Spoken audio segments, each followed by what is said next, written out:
This meeting is called to order. It is a special called meeting of the Fulton County Board of Registration and Elections for April the 23rd. I'm Mary Carol Cooney, chairperson, and I'm joined this morning by my colleagues, Mr. Mark Wingate, Ms. Vernetta Keith Newridin, Dr. Kathleen Ruth, and Mr. Aaron Johnson. This is a teleconference meeting, authorized as a teleconference pursuant to section 50-14-1G of the official code of Georgia because of the statewide and countywide public health emergency, which resulted in the closure of public buildings due to the coronavirus, and because means have been afforded for the public to have simultaneous access to our video conference. So since we are here legally, ladies and gentlemen, please look at your agenda and let me know if you have any additions or corrections. Otherwise, I will take a motion. So moved. Do I have a second? Second. Been properly moved and seconded to approve the agenda. All in favor say aye. Aye. Aye. All opposed? Let the record show that that was unanimous. The second thing on our agenda is communications and responses from the public. Mr. Dollar or Mr. Reese, are there any members of the public who wish to be heard? Yes, there are. We have Aileen Nakamura. Miss Nakamura? Yes. Yes, can you hear me? Yes, you can go ahead now. Hi. My remarks are going to be very short today. I wanted to offer my sincere condolences for the loss of Beverly Walker. I also lost my aunt last week, and I know how difficult it is to lose a family member during this crisis that we're having. I also wanted to just thank Director Barron for all of the work that he is doing, because I can just imagine the deluge, I think the word is deluge, yeah, of mail ballot applications that are coming in, and the work that has to be done in order to sort them out and send out the ballots to all of the voters. And that is something that none of the counties have had the experience of doing at this scale. So I think that it's just an enormous amount of work with a very small staff, and especially with the coronavirus going around, it's a very, very hard task to do. So I just wanted to thank him and the whole staff for all of the work that they're doing. And the other ask that I have is for all of the board members to please read the email that I sent yesterday. And that's all I have for today. Thank you so much. Thank you, Ms. Nakamura. Any other members of the public wishing to be heard? We have someone on the phone at 183. Hello.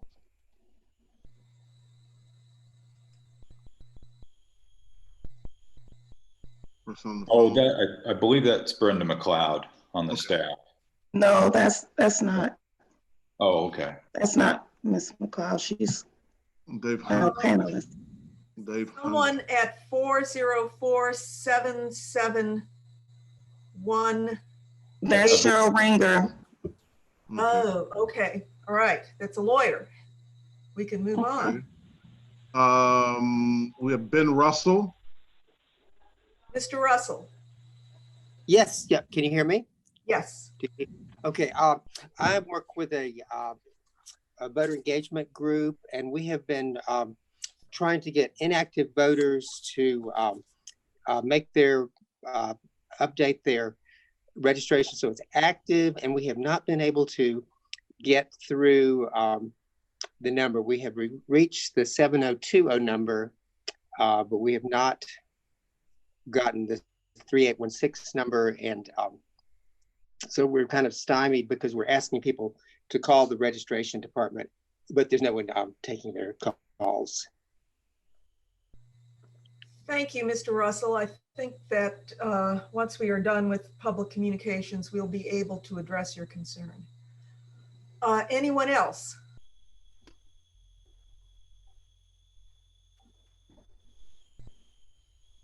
And Reginald McClendon, Brenda McClendon is on our staff. We are No, hoping, The city of Atlanta. that's City of Atlanta. and Benita Epps, is that on staff? I don't think so. Miss Epps?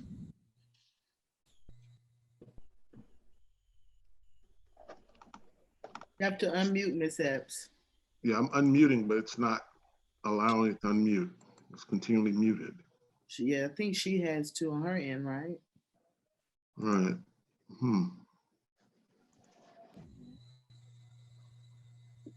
She does not unmute. Okay, I think that's it then. I don't see It's unmuted now. Miss Epps. Hi, good morning. Morning. Just here, excited to hear about what plans we have going forward for securing the vote here in Fulton County. And my concern is just this. I'm looking forward to hearing what plans have been made to secure ballots at the precinct for those who may want to submit their paper ballots in a face-to-face fashion, or those who would like to relinquish their paper ballots to vote in person on June 9th.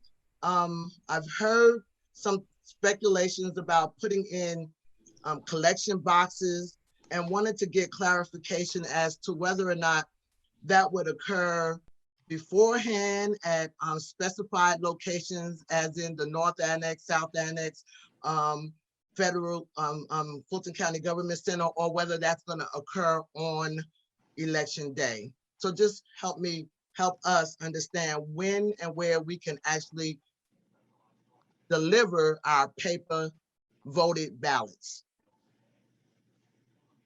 All right, thank you, Ms. Epps. Do we have anyone else from the public who wishes to be heard? We got a Virginia Foris Webb. Brown. Is this Regina Waller? A Brown. We have a Virginia Brown. Okay. Miss Brown. Unmute yourself, Miss Brown.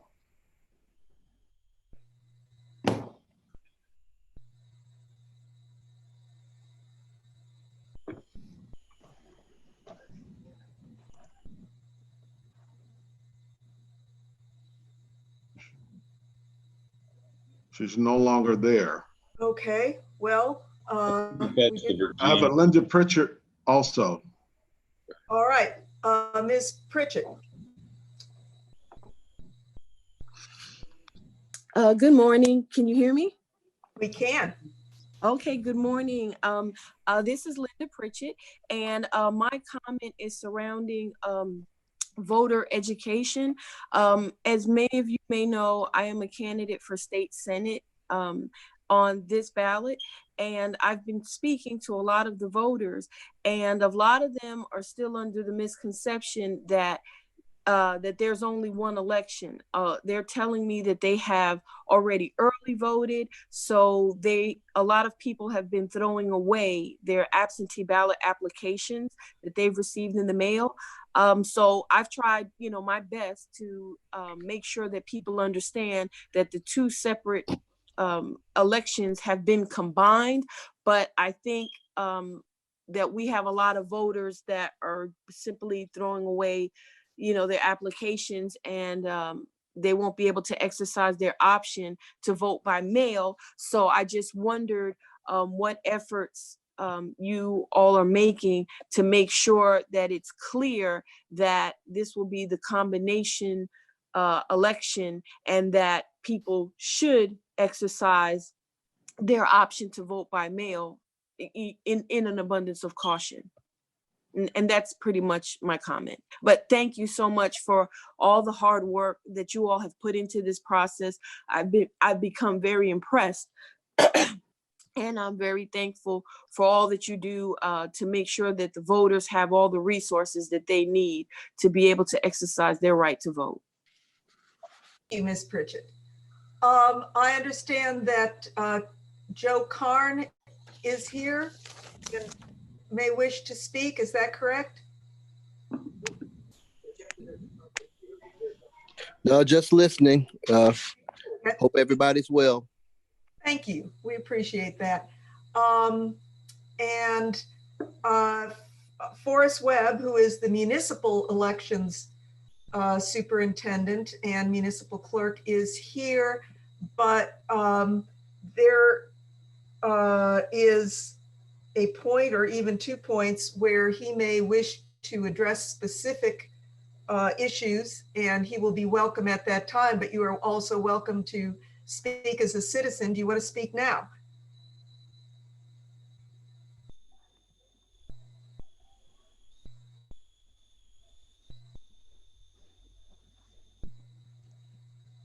And I am not hearing him, so I assume that we will hear him about matters pertaining to the city of Atlanta.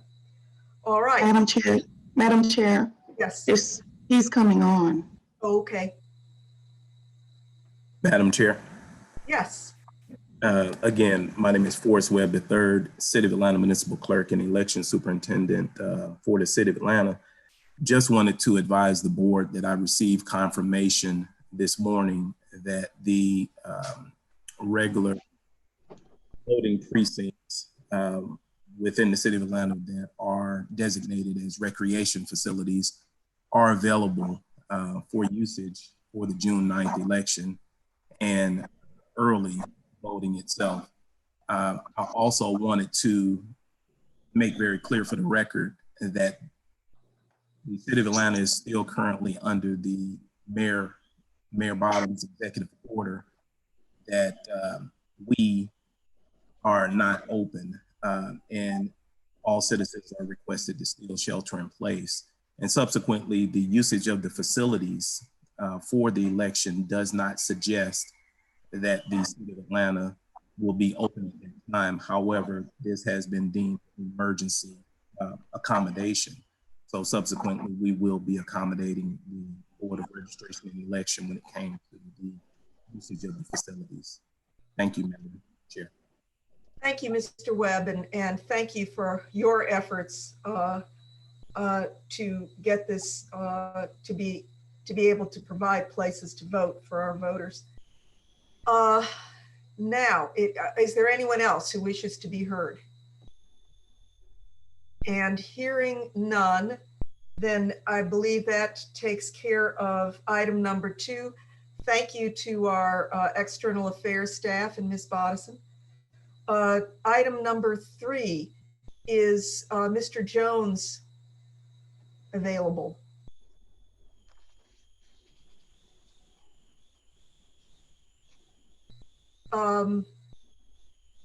Let me see. Unless he's that, hold on. We can defer that and move on. Let me.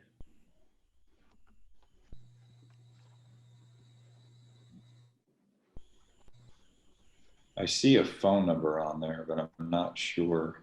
That's not Mr. Jones' phone number.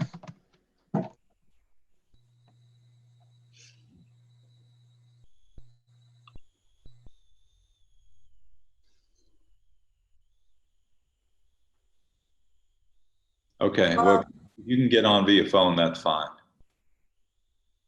Okay.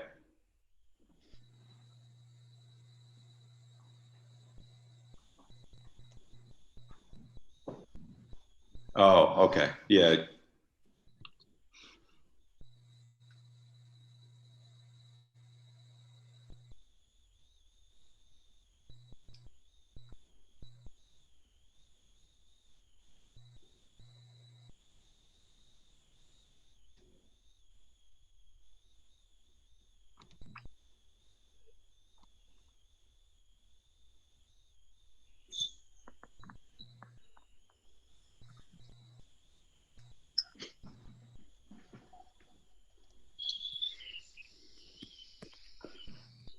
He's had to get in by phone. He's getting on right now. Okay, so we will wait for him. Mary Carroll. Mr. Wingate, yes. I lost out. My internet blew away. Well, I'm back on my phone again. You're back. Okay. Well, actually, we see you and we hear you. I think we all do. Okay. So don't move, but we're getting you.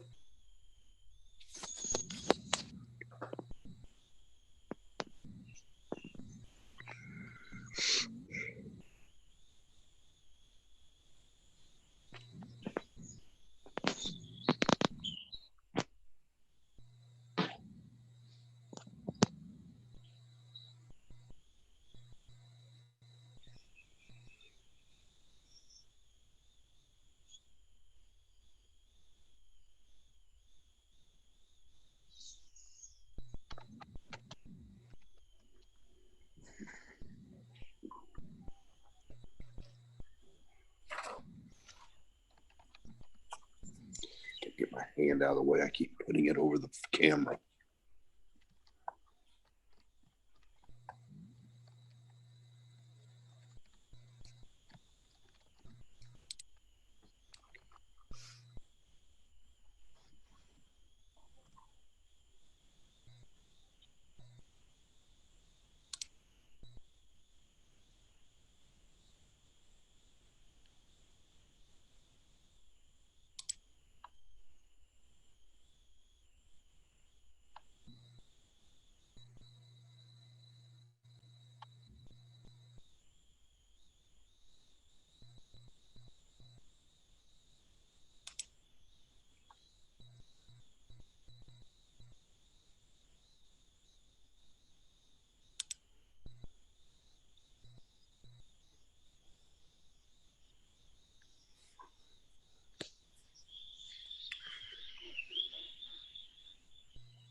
Madam Chair, Yes, ma'am.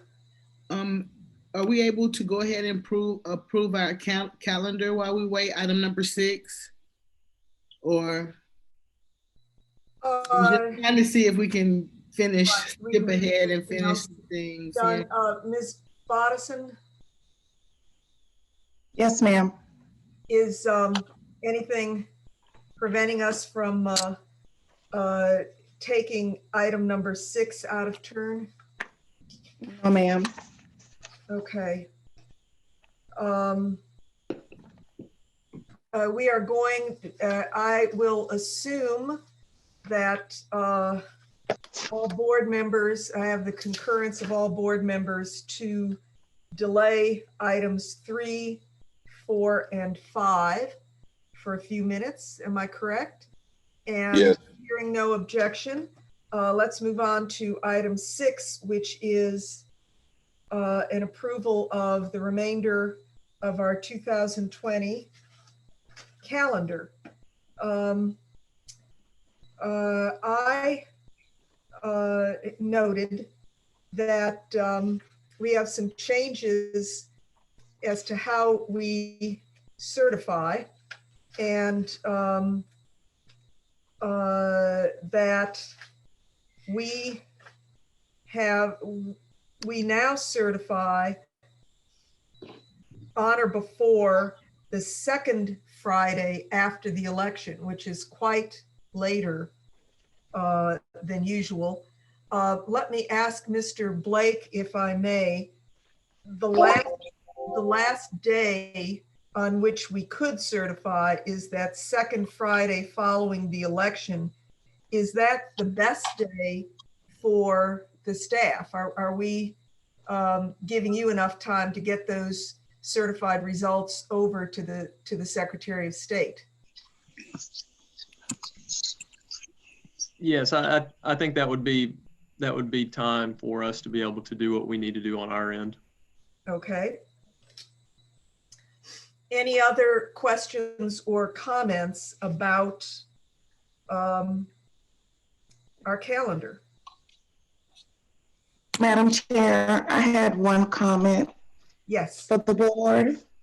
If you look at that second sheet, November the 12th and the 13th, you have a regular board meeting. And so that next day you'll come back again. I want the board to consider maybe combining the meeting, so you're not having a Thursday and a Friday meeting. Right, and this would be certifying the results of the presidential and other federal elections. At your regular meeting, yes, ma'am. Right. And if that does not pose an inconvenience to staff, I think it might be actually a convenience. Mr. Barron, any reason for us not to do that? No. Okay. Then does someone, well, we will, then I propose that we approve this amended schedule or our new schedule, striking November 13th and adding to November 12th a regular plus certification of election results meeting. Is that acceptable to everybody? Yes. Second. Okay, thank you. All in favor, say aye. Aye. Aye. All right, all opposed. Once again, I will have this recorded as unanimous and keep this for your calendars. Mr. Barron, do you have a report for us? First of all, on whether we can speak to Mr. Jones. He's in his office actually, and he tried to get on via phone and he put in the PIN, it didn't work. And then, so I told him to use his Apple phone to get on Zoom that way. And the last that I heard before our phone got cut off was that he was putting in his email address to register on the webinar, but I don't know what happened. Okay. Rick, is anyone in the building where he is? I don't think so. I think well, there's some other people there doing ballot by mail, but. We can do, it seems to me, one of several things. One of them is to take up item number 5. I can do I can do most of item number 3, which is the update on ballot by mail applications, if you want. That's item number 4. That's number 4. Number 4. Okay. If you feel that you can, why don't you give us that update? Okay, so through yesterday, we've opened 51,688 absentee ballot applications. We have entered 10,116 of those by paper. We had also entered, I believe it was another 433 we had entered that were electronic applications. Now we have we have a total of about 113,000 applications. About 80,000 of those are paper total, which includes the numbers that I gave you earlier. We have about another 20,000 that came to one of the email boxes. We had another 2,000 that came to another email address, and then about 1,000 came in by fax. So we have about 113,000 applications total. And as I said earlier, about almost 52,000 of those we've opened. We anticipate being completed opening those applications tomorrow. And then we will, Ralph and Karen estimate that we will be caught up entering everything that we've received through yesterday by Wednesday of next week. The state started mailing out those applications, or started mailing out the ballots through their third-party vendor, Runbeck, on the 21st. So some of those, and I believe those are being mailed from Arizona. So, but So I would imagine that some of the ballots are going to start hitting mailboxes, you know, today through Monday, I would imagine. With regard to the drop boxes, we are, we've received.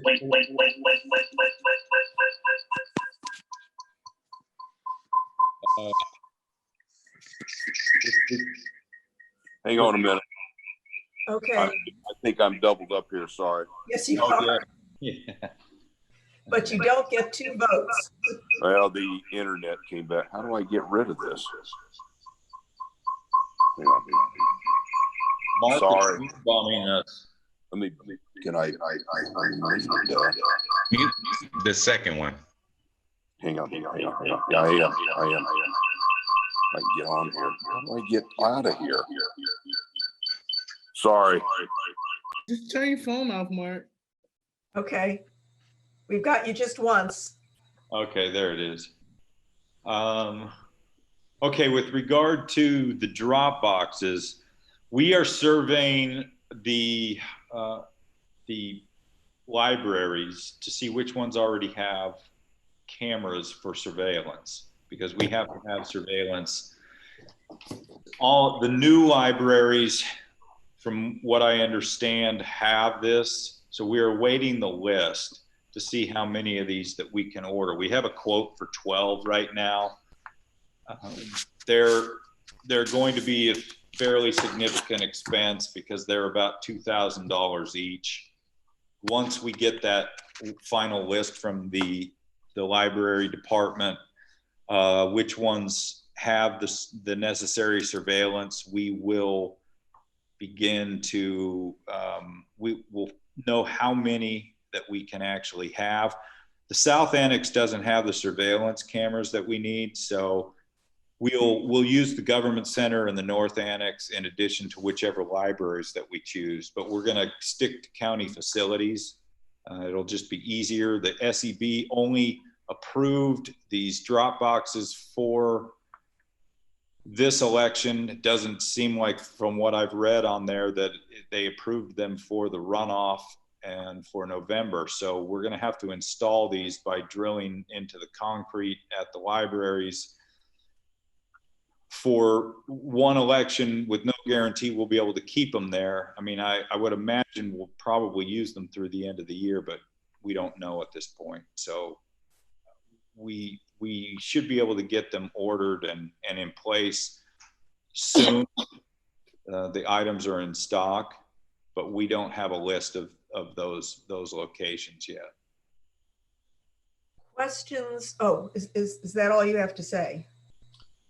Yes. Well, and I guess, you know, we had to get the department, we received the bulk of those applications the day before Good Friday, which was the same day that Beverly Walker passed away. So most of the voter registration absentee staff did not work on the Good Friday. And then the following Thursday and Friday, our offices were closed downtown because to get everything decontaminated. So we lost 3 days in there of processing as it stands, which is one of the reasons we don't have all of the applications opened, and probably, I don't know, most of the 80,000 ballot by mail applications that we received, the bulk of them we received the day before Good Friday. You said the following week? Well, that's this week. Last week last Thursday and Friday, we were unable to go into the office because we had the offices. The Dream had used their contractor, and when they decontaminated our offices. I do have just a couple of questions if you're done, sir. Sure. So the 80,000 that was, you had the 80,000. So you did have some, I guess 24,000 was the last number you had at our last meeting. Were those able to get processed to be in that first shipment of ballots on Tuesday, 21st? We have 10,116 that we've processed, and then we have another 433 electronic applications that we've processed. So those should be mailed. So that would be there were 2,300 email applications that were emailed. There's about 23,000 email and faxed applications. Right. Were the emailed applications able to be processed? Is there a way in which you guys are doing this? So we'll make sure that the folks who sent them in first will be receiving theirs first. 433 of those have been processed. 433 of 23,000? Yeah, and the other 10,116 are the mailed applications. Also, you sent an email saying that Mr. Anderson was going to give you guys staff to help with entering the request. Mm-hmm. Has that happened? Yes, yeah. We beginning on Monday, we have staff from the tax commissioner's office and also the tax assessor's office helping us. We have about 30 individuals, and everyone's spread out through the atrium at the government center. They're tasked right now with opening all of the mail, which we anticipate finishing tomorrow. And the surveillance cameras that you require for the drop boxes, are they monitored? Yes, not yet. IT monitors those, or the library department. They monitor them, or they are? Well, no, from what Ralph learned yesterday, I think speaking to the gentleman who is that one of them, I think they take pictures every 10 seconds. Okay, so because you're requiring that they have surveillance, and if they're not The monitored, SEB, yeah, it's required that they're monitored. that it has 24-hour monitored surveillance or a camera surveillance. Either one of them is fine. Okay, they're two different things. They're totally. Well, I think what the SEB rule said is that as long as there's a picture taken, I believe it was every minute, but these are like every 10 seconds a picture's taken. Okay.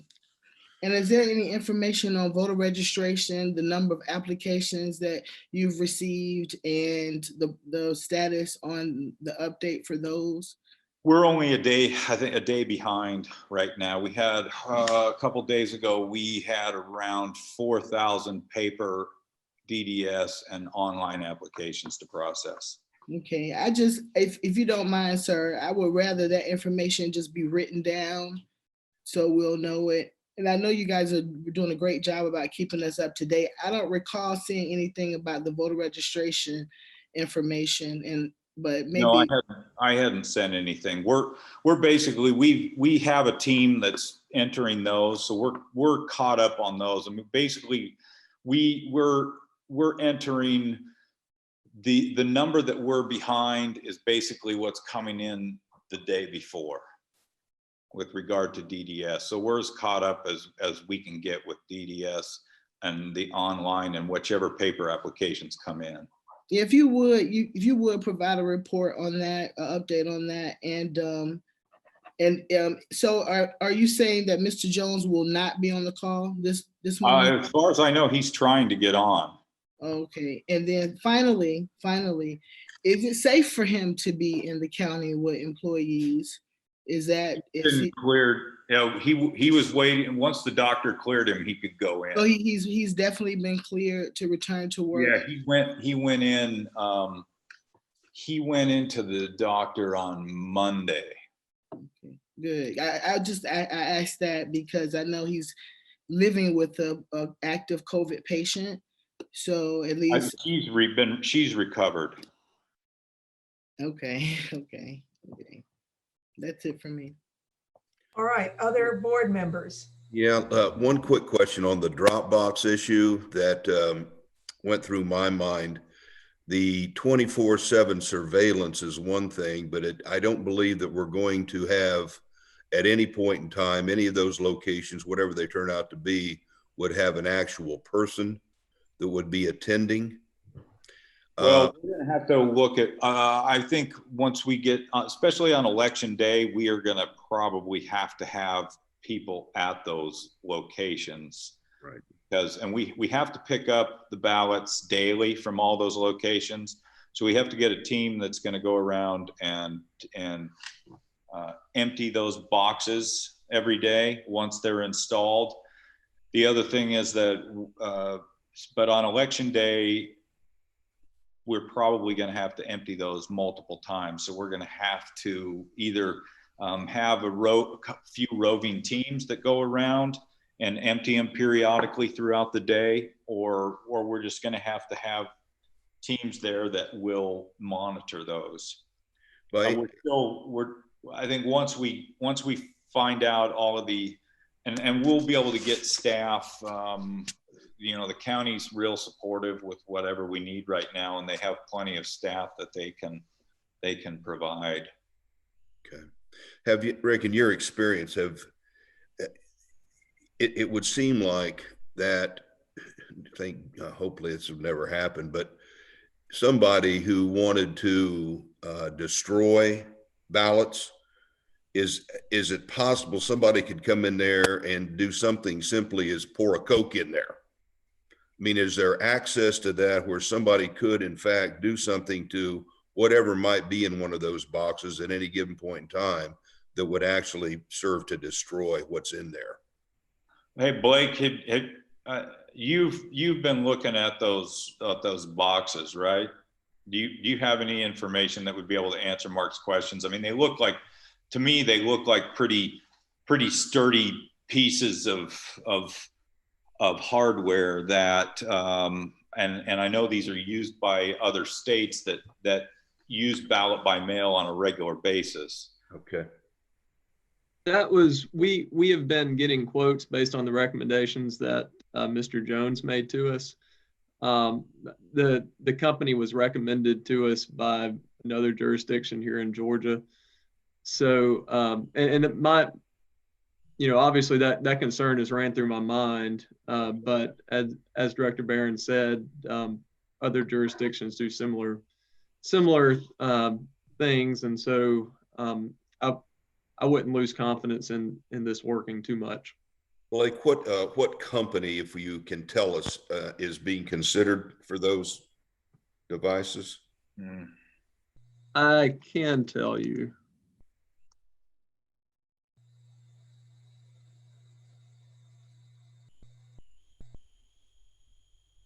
Yeah, and I don't know if the quote that we have right now for 12 of them is about $24,000, and I'm not sure if that included shipping. American Security Cabinets. American Security Cabinet. Okay, thank you.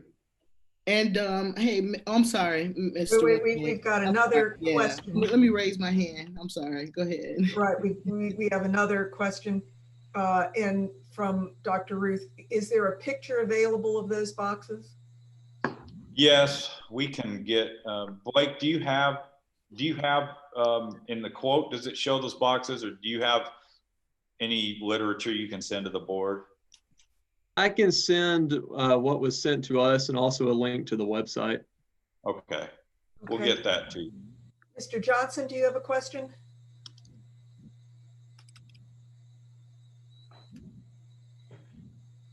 Yes, I do. Thank you. The screen popped away. Mr. Barron, a couple things. We were talking about the number of absentee ballots processed.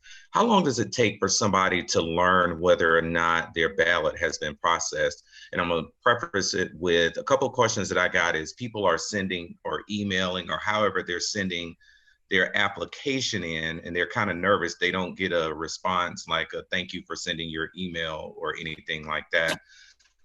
Yeah. But then they just want to know how long does the process take for once that application gets to the office, when can they get some type of notification, number one, that it was received, and two, whether or not it was processed?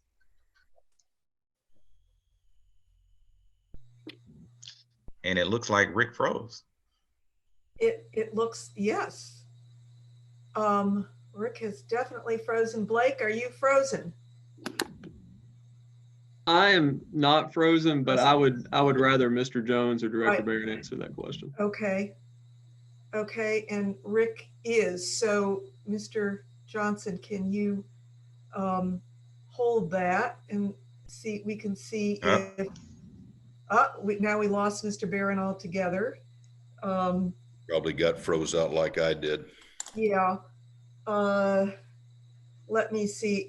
This may or may not be the time to talk about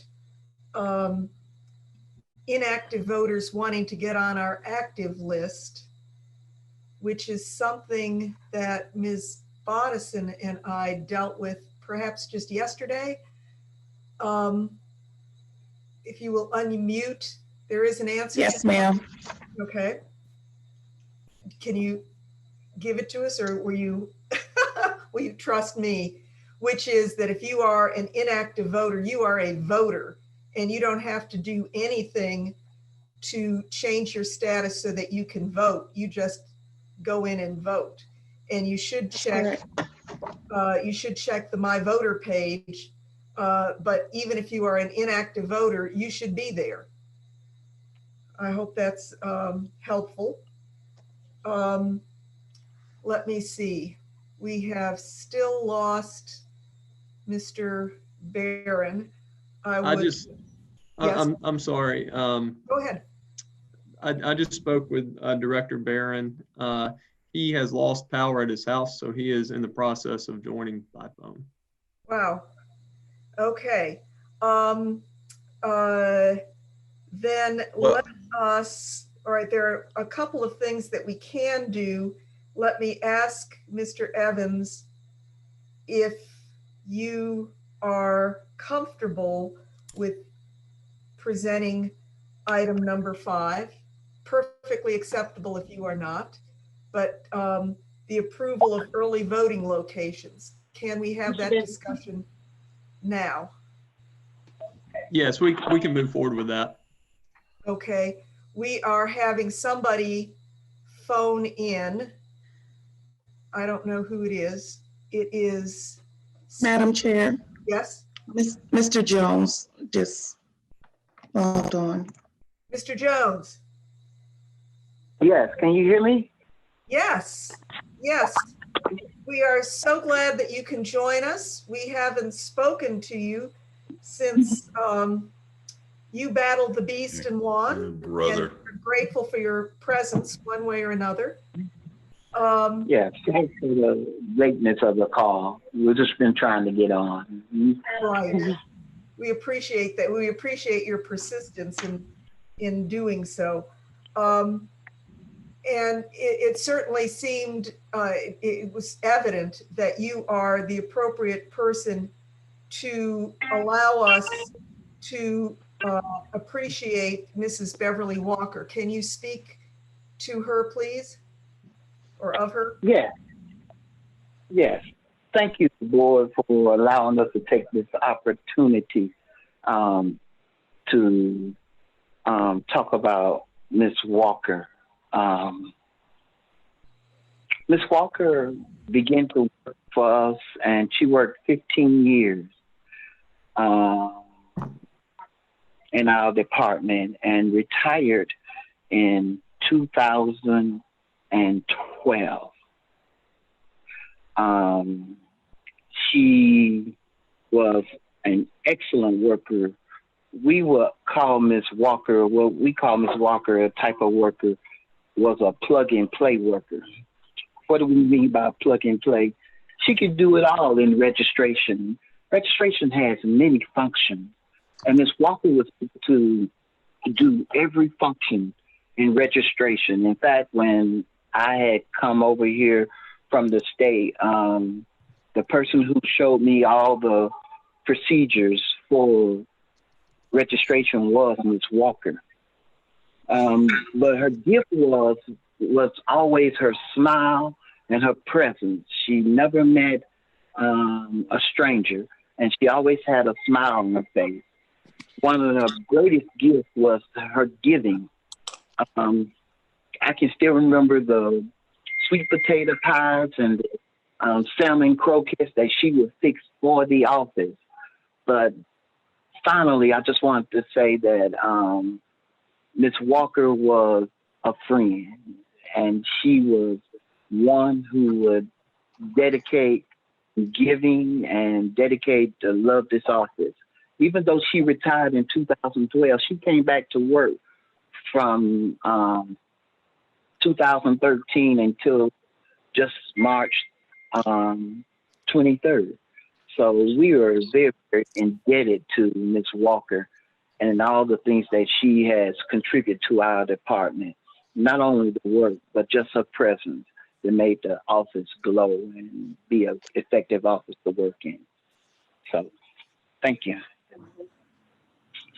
Mr. Jones. Let me say this. Her viewing, it will be held on tomorrow. It's going to be held at 11 o'clock on tomorrow. And you can view it by Facebook. And we will reach out to anybody who wants to know the details of it, okay? And we will reach out to them to let them know. Thank you so much for that information, Chief Jones, and for that beautiful tribute to her. Thank you, Mr. Jones. And let me add that this whole business of having a pandemic and having our public meetings and public functions compromised have made this board appreciate so much dedicated staff. And this lady, by all accounts, was the most dedicated. And I know I speak for all of us when I say she will really. And thank you. Mr. Barron. Yes. Let me see. I am uncertain whether we have done as much as we can with item number 4. Let me ask board members if they have, Dr. Ruth, you have a question. Yes, I wanted to go back, Mr. Barron, about the surveillance tapes or surveillance of the Dropbox. And can you talk a little bit about how they will be reviewed? Will there be someone that will be reviewing them on a regular basis? How they would be monitored? Well, I think, Ralph, did you talk to the gentleman either with the library department yesterday? Is that right? That is correct. I can. They are monitored 24 hours. It's just that they take pictures and they have multiple cameras, and so they have several cameras at the library. So every camera gets a picture, and the ones that we would want are obviously the ones that are outside, and that picture comes around every 10 seconds. Now, if there is a circumstance at the library that they can override that and they can stay on one picture just to monitor it. And that's good, because if that happens, then after that, I'm assuming it's going to be outside where our device is. So they are getting us a list of libraries that actually have this feature. We're waiting on that list, and they told me they should be getting it to me this week. So as soon as we get the list, we can then start planning on what would be the best places for us to put those boxes for people to drop off their ballots. Okay, and then I have a follow-up question is when they're picked up, what's the security process for picking up the ballots? I know that Mr. Barron mentioned that there would be multiple pickups, but what's the security? Okay, what happened is that by law that they made, we will have 2 people assigned to pick up every day.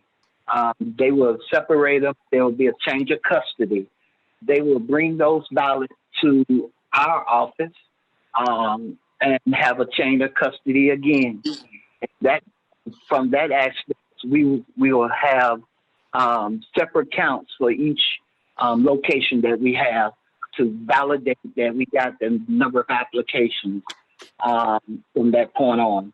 But the way the rule reads is that we have to have 2 people to be able to pick up the ballots, and then they will be transported directly to our office at registration. Okay. Questions, Mr. Johnson? Any? Yes. Good morning. One quick question about the process once the ballots, the applications, I'm sorry, are received.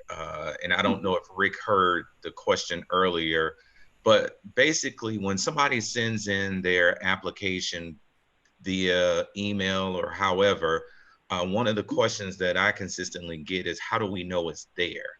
So can you let us know, is there a process for letting someone know that it's been received? Because from my understanding, you don't get a bounce back email that says, thank you for your application or anything like that. So how does a person know that it's received, and or how long does it before it'll show up on my voter page that they can look and see? Great question. At this present time, you don't get a receipt response. Our IT department is in the process of looking at that situation to see if they can find a way how to get that to happen. Our email that is being sent to is a group email, and usually all you have to do is say receipt response, but they don't have a receipt response for a group email. So they're trying to work through that one. Usually if Ralph, a person, Ralph, is it true the only people that actually get a confirmation are the ones that fax, correct? That is correct. The fax people get a confirmation because it's set up to say that your fax is good and what have you. So the people who are emailing it to the 2 emails that we have receiving at this particular time will not at this time get a confirmation.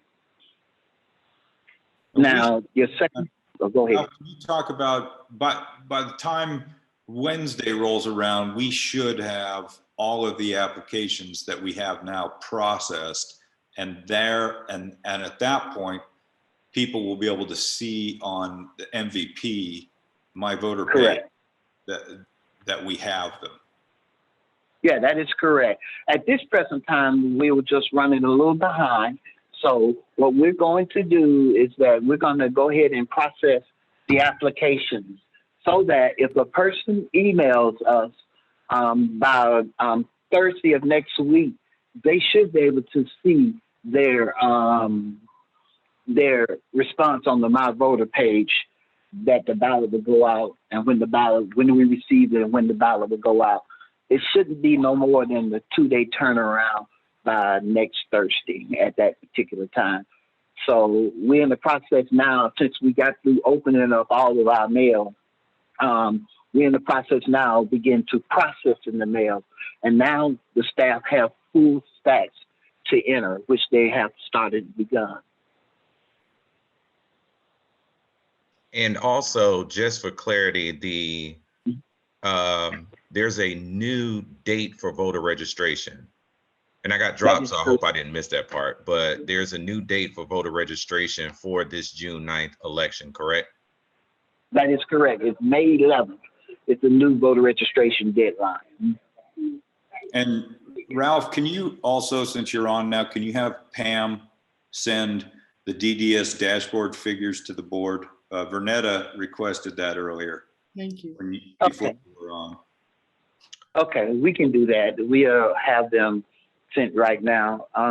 You want the number of DDS applications and DDS the number online, and DDS online, and I don't know if you have, if you count the paper apps every day, but or just the estimate, like Gray. Sure. We can do that. And we'll email it now. Okay. All right. And one last question, and this may be more for Director Barron. Do we have any materials via electronic or however that kind of explains the process for people? I know it's been ever changing, but now that we think we're close to solidified, we're actually going to vote on June the 9th. We're going to have these vote boxes.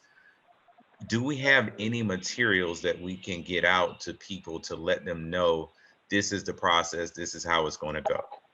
Yeah, well, we have frequently asked questions that we were finalizing to get put on to the website, and I think once we get these, we will make sure we get those up, and in addition to that, then we'll add the locations for the drop boxes once we get those on too.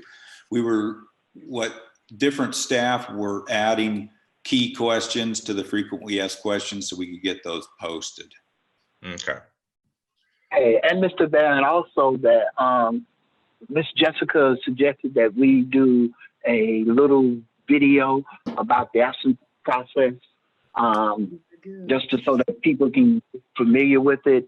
And since this is their first time, so if they have any questions, that they will have a little video for them, a video presentation that they can click on to explain the absentee process by mail also. Okay. That's a great idea.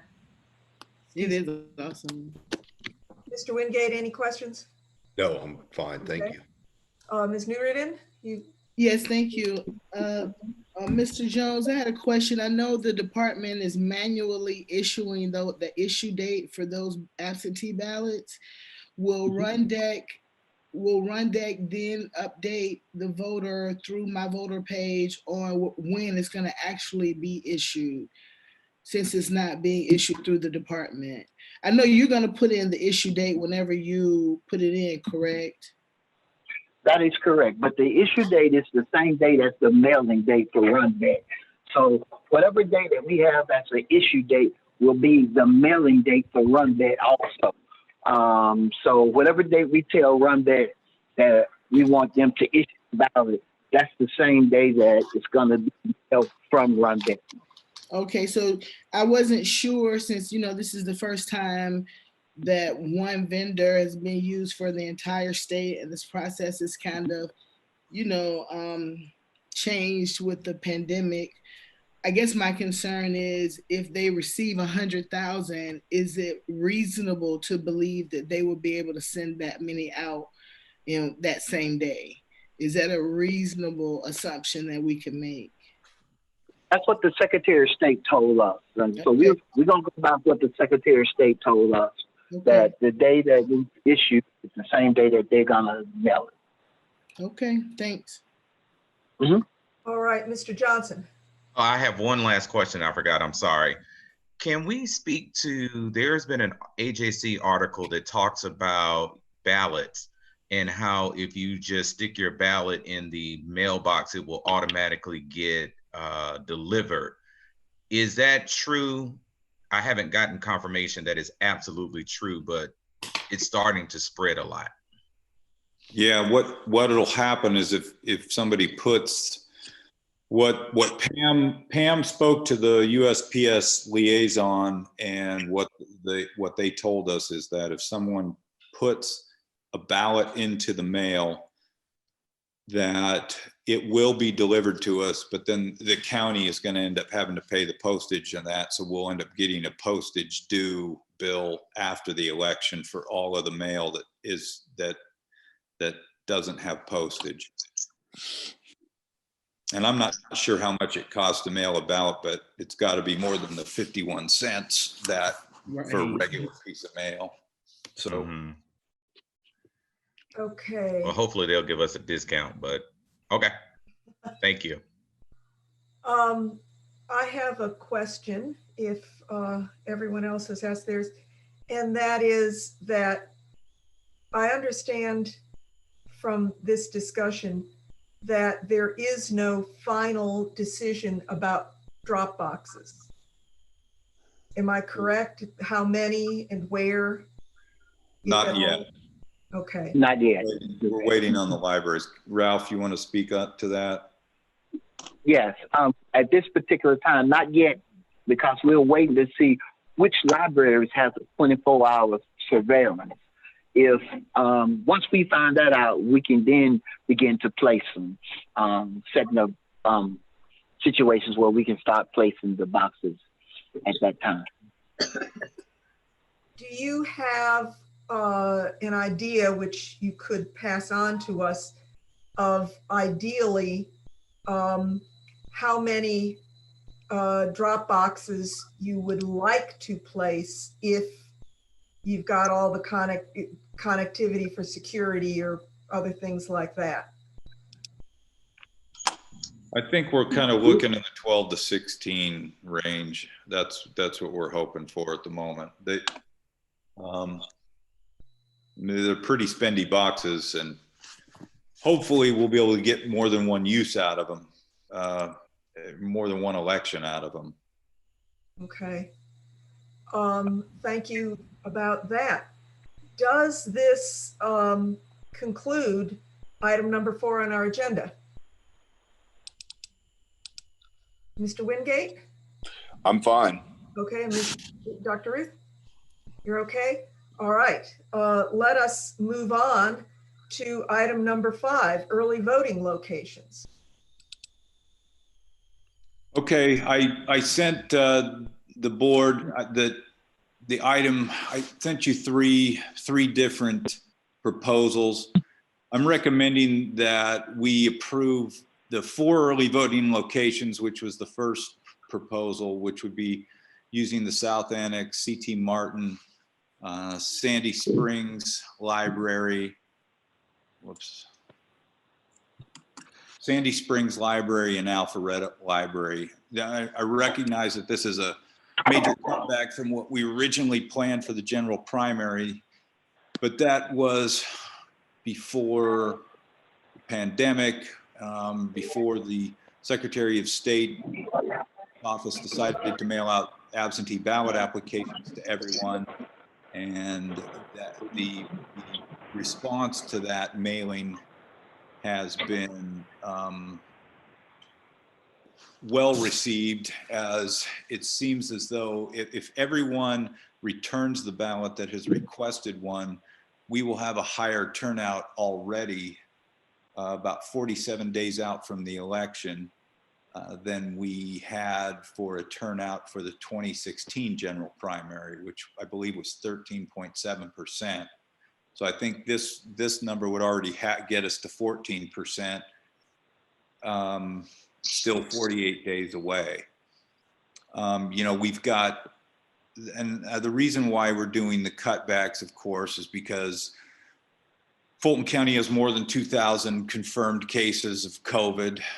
And as has been documented, we've had one staff fall ill to COVID and recover, and one that has passed away. And I think having one staff person, one senior staff person go to the hospital and then another one pass away, it just makes me personally aware of my responsibility for the health and safety of the staff and the poll workers. I think the other thing is, I think I sent you guys the article the other day with regard to the election in Wisconsin, which they've now, just the city of Milwaukee has tied 7 infections in the Wisconsin election directly to that election, with 6 voters and a poll worker just in the city of Milwaukee were infected from that. Many of our early voting workers are over 55, and of course, this demographic is more vulnerable than younger members of the population, and sending them into these risky situations if is something that I take seriously. We've also got some libraries that are still undergoing renovation, such as Buckhead and Northside. Other metro counties are also, from what I've read, considering similar scenarios where they are going to only open one location possibly for early voting. I think, Cobb, from the last that I heard, DeKalb hadn't determined what they were going to do. Cobb and Gwinnett were looking at one location each.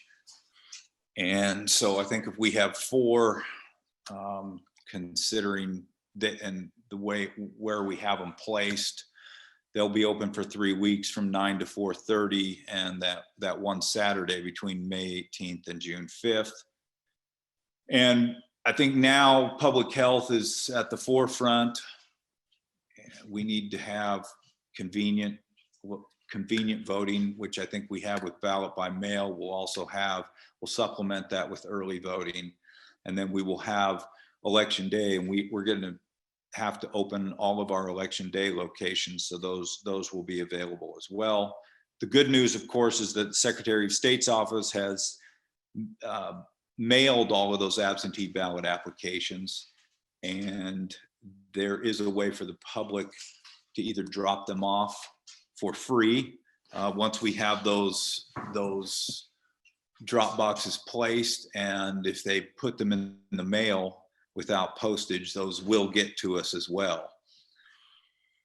And I think so at this point, my recommendation is to go with those 4 locations for the 3 weeks. All right, you have given us 3 proposals, and I gather that your recommendation is that we approve proposal number 1 with 4 locations for the entirety of early voting. Is that correct? Yes. Yeah, I went over that with the staff, the pertinent staff, and we discussed that and feel that that's the best option for us to go with. All right. First of all, we can do this in several ways, but we can either have a motion for proposal 1 or 2 or 3 or something else, or just take them in turn and vote for them. What is the pleasure of the board? Well, I do have just a question that I'd like Director Barron to address. And that is, and I totally understand the predicament we're in with COVID-19, with this pandemic. I just wanted to know if you could talk about your decision or were there any efforts to look at Buckhead locations? And I do know the constraints with the Buckhead Library being closed. And then we previously had those 2 polling locations that were in senior facilities that we can no longer use. But could you just talk about your efforts around looking at Buckhead potential polling places?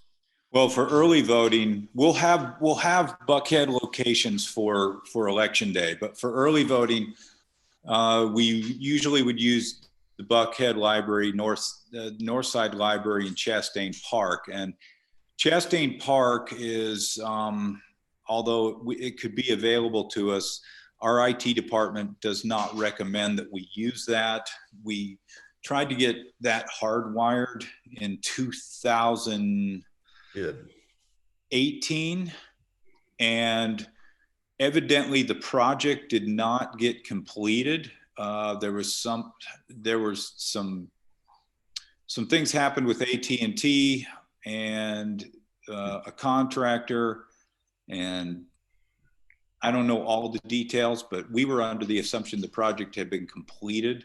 But yeah. So if we use Chastain, it goes to Wi-Fi, and if we sign in, it goes straight out from Wi-Fi just onto the internet. So our IT department said that is insecure. That's a very hard place to secure for checking in voters. So right now we have no good options in that area with Northside and Buckhead under renovation. Wow. Yeah, it's really, it's unfortunate because those two libraries, we had hoped that at least one of them would be available. But Yeah. I think the renovation schedule has been pushed back as well because of everything that's going on. Mr. Wingate, did you want to ask a question or make a comment? Well, no, I guess that, you know, in terms of looking at this is that we're operating under the lack of poll workers during that period. We can, I mean, early voting, we can get early voting workers, and then the county would do it. I mean, one of the other things that those people are going to be, even though we're going to have masks for them, sneeze guards, sanitizer, we're going to be asking them to be we're going to be asking them we're going to be asking them to do things that, like us as a staff, a lot of us have young children, and most of us that I've spoken with, we wouldn't want to go out and work in those early voting locations and risk our own families for it. So we're going to be asking poll workers to do something that a lot of the staff probably isn't willing to do. That's one of the reasons, another reason why we decided to recommend 4 locations. And I don't want to read or find out 2 weeks into this that somebody got infected, because this virus does not sound fun to go through, as Mr. Jones can attest.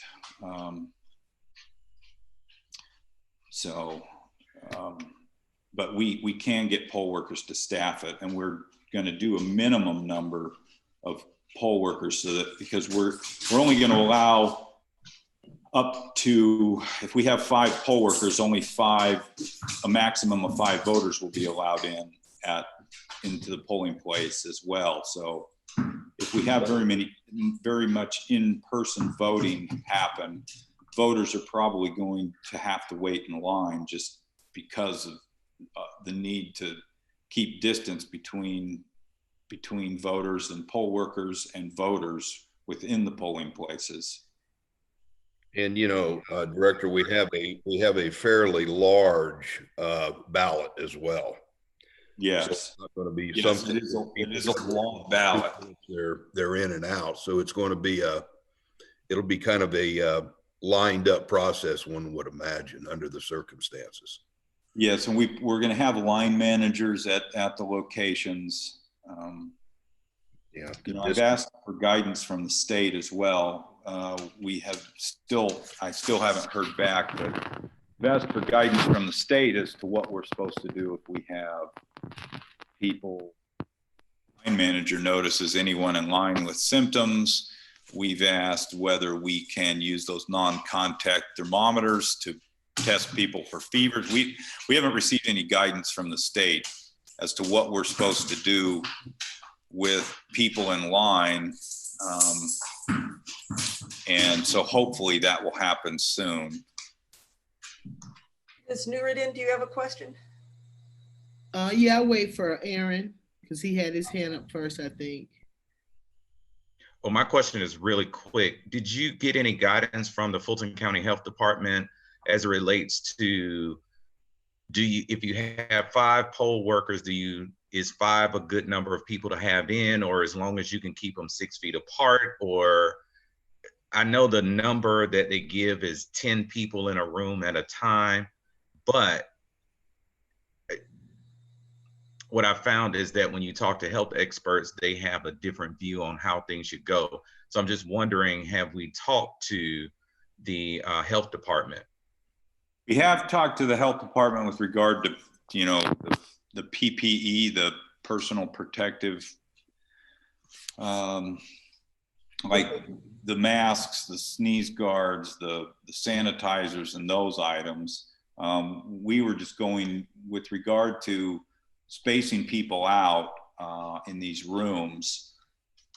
We went with 4 locations where we will be able to space out the equipment and the voters to, you know, in order to allow for what we hear, you know, 6 feet between people, but it just seems like in some of those locations, from what I've read, sometimes 6 feet, depending on air conditioning, isn't enough. So that's another consideration, but we can consult with them as to whether 10 is too many in some of those places. If I may interject something from this morning's newspaper, I read that Gwinnett County is taking 3 of their polling places off the availability list because you can't get social distancing inside. And that's something we're all faced with. And now, sorry, Ms. Newridan. Thank you so much. I was wondering, Rick, if you thought it would be possible, like, I don't know about the other 3 polling early vote sites, but in CT Martin, is it possible to set up multiple rooms so we can have 5 people voting each time? Or is that just food for thought? For instance, the Cleveland Auditorium can hold 500 people or 250 people. Let me get that straight. 250 people. That's the auditorium inside of CT Martin. And I was thinking if we close the partition, we can have 2 spaces. I'm just trying to think of ways to maximize the number of folks voting at one time, because I do know, based on what I've been hearing about all accounts, we're gonna start lessening these, opening up more businesses as the weeks progress over the next couple of weeks. But like places like Walmart and in the stores, they're definitely letting more than 10 people come in at once and 10 people be in those big spaces at once.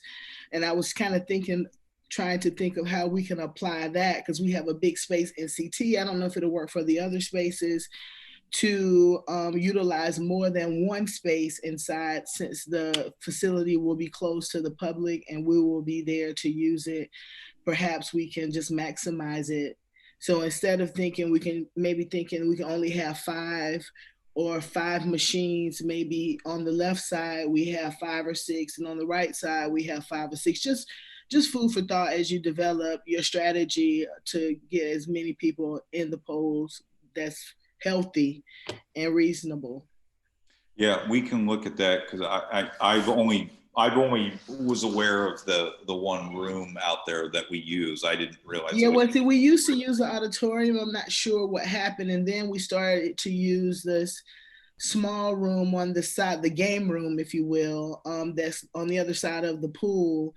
But it's definitely, and I know Joe is on the line, and he's a very strong proponent of our residents over in Adamsville. But I just wanted to just food for thought as you surveil the place to see the best way we can do that. I'm thinking that we're gonna have some people who are gonna choose to distance socially, just self-preserve, hopefully. But you know, I just want the most number of people to be able to vote, you know, that's healthy and reasonable. All right. What I would like to do at this time is ask for a motion, which does not require a vote immediately. But if we have a question before we do so, Mr. Johnson, happy to hear it. I forgot. I'm sorry, my internet is going in and out. I've used my phone and the house, and I don't know what's going on, but it's raining pretty. So anyway, really quick, just for clarity's sake, as one of the questions that I'm getting as it relates to early voting and even election day, 2 things. Number one, and this may be a Blake question, I'm not sure, But if someone comes in and, you know, we're giving out, we're cleaning the machines, we're doing different things, and we appreciate that. But say someone, the question came, should we provide gloves for people to kind of help down? Or if people came in with gloves on, will they be able to have the gloves on and still use the touchscreen?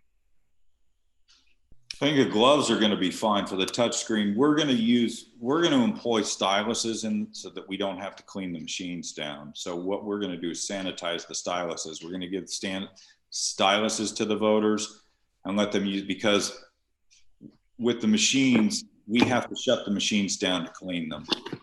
So we would have to shut the machine down after every voter, and then wipe it down and then start it back up. So the styluses are going to be really the only way that will be efficient for us. And so I see if we use those, that's going to work. Blake, do you want to add to that? No, I think you're right. If voters come in with gloves, they should be fine on the machine. But like Director Barron said, we plan on providing styluses because it's going to be a lot easier to just clean the styluses over and over again than the machines. Mm-hmm. Okay. Dr. And Ruth, one last question. Excuse me, I'm going to convey something from Dr. Ruth. Can you order face shields for poll workers as well? Is that an option? Well, we could. Yes. Oh, go ahead, Blake. Sorry about that. So yes, we've already placed an order for some. We did get notification that about 650 of the face shields that we had ordered had been delayed with an uncertain delivery date. So we're working with Dream with the county to make sure that we're able to acquire the number that we need. But we're looking into face shields and hoping to be able to supply all the workers with face shields as well as masks. Well, we also are going to get there's a company in Alpharetta that we're going to use to get those sneeze guards. Like if you go into CVS now, they have a plastic shield up in between you and the cashier, and you can slide things under it. And so we're planning on using those, employing those at the early voting stations too when we check in. Mr. Johnson. Great. My last question was, can you speak to what people need to do if they get their absentee ballot, but then they come down, they decide that, as Bernetta mentioned earlier, things are starting to open up and they feel a little better about going to a facility and they want to vote in person, but they've already received their absentee ballot? Yeah, that is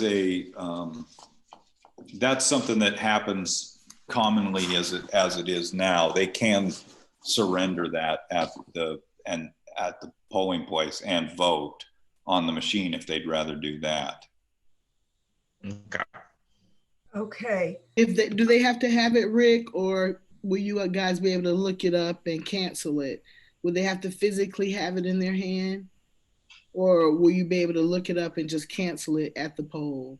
We can look it up and cancel it. It takes a phone call to do that, and then there's an affidavit. So that's a procedure that we do every election. So that's actually pretty commonplace for us to. I mean, not at this level. I mean, right. The more people that come in and do that, the more poll worker time it's going to take and to process that. So it's my recommendation that, if you've applied for a ballot by mail, I would vote that way, because if we get a lot of people in that are turning those in, that is going to slow the lines down even more. Right. Before you got here, Rick, but I'm sure you heard about it, we had an issue in the department about, it was before you got here, but the ballots, the absentee ballots went out really, really late, and they had to be FedExed to the voter. And I think what I'm concerned about is they maybe request a ballot and it hadn't come, and they want to early vote, or they want to go in and try to vote and they actually didn't get the physical ballot. Yeah. So I'm trying to, because I know that that's gonna happen because it's happened in the past. So currently right now you said that it takes a phone call just to make sure that the person didn't actually send that in and trying to vote again. Is that what I heard you say? Well, we can cancel, yeah, it can be canceled at that point. So that's something that we train the poll workers to handle those situations as it is. Right. You said something about a phone call. I'm sorry. Well, if they don't have, basically what the poll workers have to do is they have to call in and to registration so that they can cancel those. They can cancel that. And if we receive that, once somebody votes, if we receive that ballot afterwards, then we don't count the ballot. We've got it documented that they voted and that the ballot by mail has been canceled. And what's going to be the advice to the poll managers on how to handle that situation? You already guys have you already have something in place right now. I think whatever happened in the past it may or may not apply here because we're just in uncharted territory, if you will.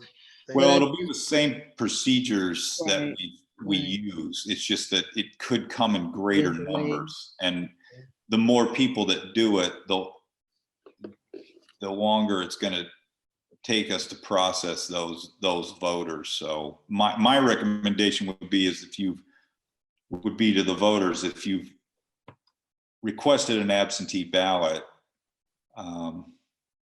just to help the process, to help the smoothness of the process, would be to, if you've received it, just to vote that way rather than to go to the polling place with it. But those procedures that we have in place won't change for this election because they're the same. We have to follow the same procedures that we always have.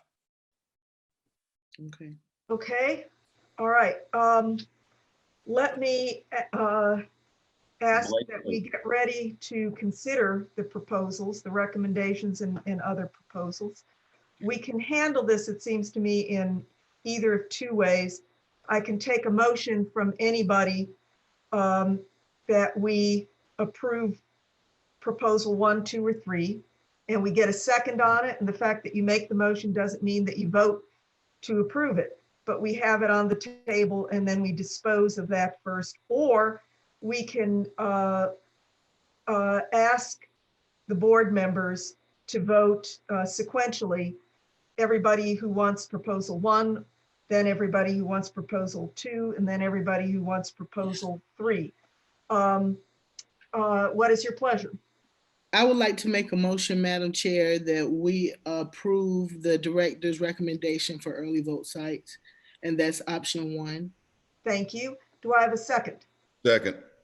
It's been properly moved and seconded that we approve proposal number 1, which is 4 locations: South Annex, CT Martin, Sandy Springs Library, Alpharetta Library, for all three weeks of early voting. Any discussion? Hearing none. This is a substantive motion. Hearing none. Mr. Wingate, your vote? Aye. Ms. Newridden, your vote? Aye. Dr. Ruth, your vote? Aye. Mr. Johnson, who has fallen off. Oh, there he is. Yes. You need to unmute. I missed the motion. Okay. The motion on the table is to approve proposal number 1 for which is the recommendation of the director and staff for early voting locations. And I'm going through our votes one by one so that it's clear. Okay. Aye. Aye. Ms. Cooney, aye. That is unanimous. And thank you very much. We got that done nicely.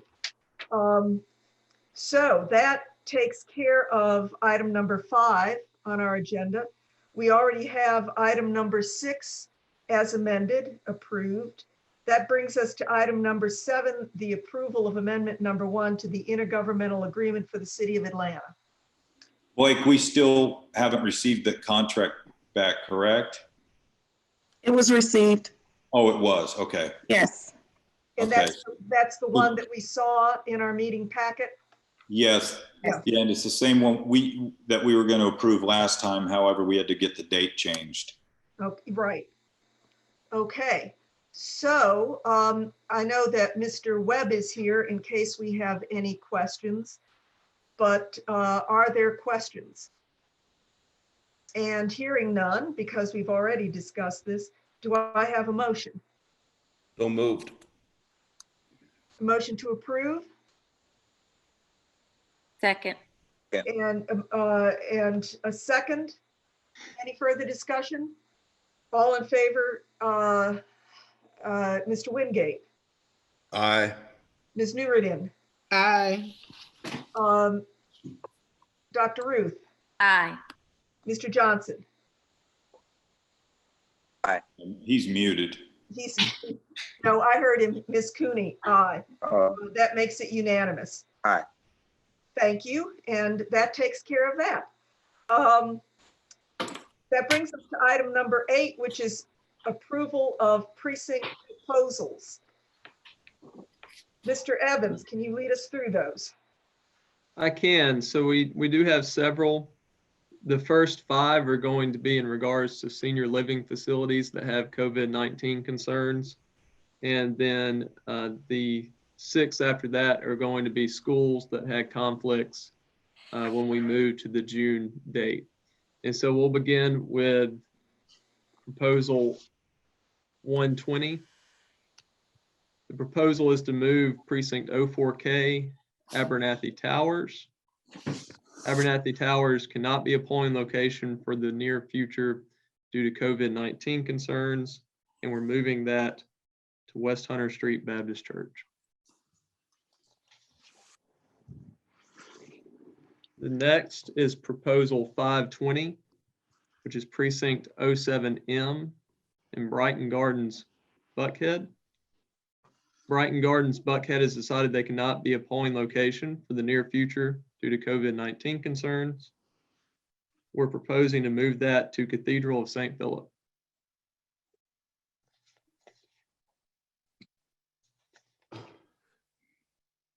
Next is precinct 08G, the Cathedral Towers. Cathedral Towers is unsure whether they can be a polling location for the near future due to COVID-19 concerns. We're proposing to move that to Cathedral of St. Philip as well.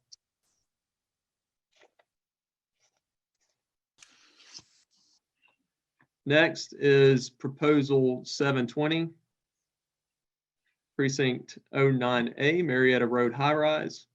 They cannot be a polling location for the near future due to COVID-19 concerns. We're proposing to move that location to Northwest Library at Scott's Crossing.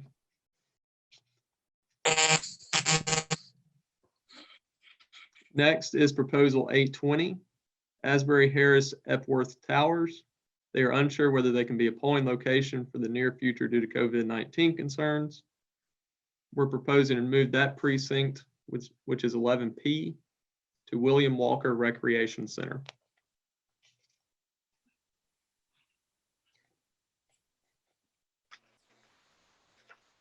The next is proposal 1020, precinct JC09, Chattahoochee High School. The Fulton County School District has notified us that Chattahoochee High School is scheduled to undergo renovations in June. We're proposing to move that precinct to Taylor Road Middle School. Next is proposal 1120, JC11, State Bridge Crossing Elementary. The school district has notified us that school is scheduled to undergo renovations in June. We're proposing to move it to Johns Creek High School. Proposal 1220, ML04, Hopewell Middle School. School district has notified us that the middle school is scheduled to undergo renovations in June. We're proposing to move it to Cogburn Woods Elementary School. Proposal 1320, RW22A, Centennial High School. School district has notified us that Centennial High School is scheduled to undergo renovations in June. We're proposing to move it to Hillside Elementary School. Proposal 1420, Precinct SS26, North Springs High School. The school district has notified us that North Spring High School is scheduled to undergo renovations in June. We're proposing to move it to Woodland Elementary School. And then proposal 1520, which affects UCO 1, A, B, D, and E, CH Gollett Elementary School. That school is also scheduled to undergo renovations in June. We're proposing to move those precincts to Feldwood Elementary School. Do I have a motion on the entirety of these proposals, and then we can take questions and comments? So moved. Do I have a second? Second. Second. Been properly moved and seconded that we approve precinct proposals 120, 520, 620, 720, 820, 1020, 1120, 1220, 13, 1420, and 1520. Any questions or concerns? I am hearing none, and we have our motion to approve, and I'm going to ask for your votes. Mr. Wingate? Aye. Ms. Nuruddin? Aye. Dr. Ruth? Aye. Mr. Johnson? Aye. Ms. Cooney? Aye. Those all stand approved. Let me comment and commend the Cathedral of St. Philip's, which has really stepped up where we needed it in the Buckhead area to provide voting facilities. I'm most grateful. All right, that brings us to the executive session portion of our meeting. Is there any member of the board who wishes to go into executive session to discuss personnel or litigation matters? All right. And hearing none, do I have a motion to adjourn? So moved. I got Second. you. And a second. All in favor, say aye. Aye. Aye. Thank you all Thank very you. much. See you every couple of At our weeks. next meeting, we will try for perfection, but No, it's- thank you so much for prevailing through all of our Okay. interruptions and lightning strikes and whatnot. Y'all Yeah. stay safe out there. All right. Thank you. Bye, you all. Thank you. Bye.